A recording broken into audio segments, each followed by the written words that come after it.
ఆలయంలో అంటే రాముడు, కృష్ణుడు, వెంకటేశ్వర స్వామి, సంబంధించి. నరసింహస్వామి ఇలా విష్ణు సంబంధమైన ఆలయంలో తల్లిదండ్రులు ఎవరైనా సరే కొబ్బరికాయ దానం ఇస్తే విష్ణుమూర్తి అనుగ్రహం వల్ల పిల్లలు బాగుంటారు.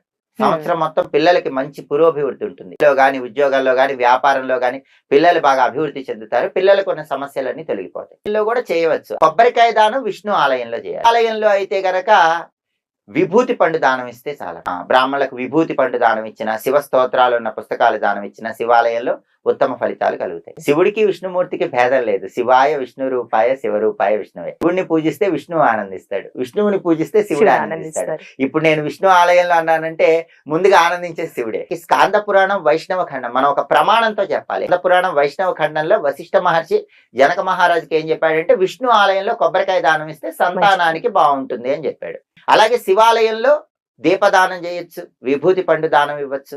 అలాంటిది ఏం చేసినా సరే శివానుగ్రహం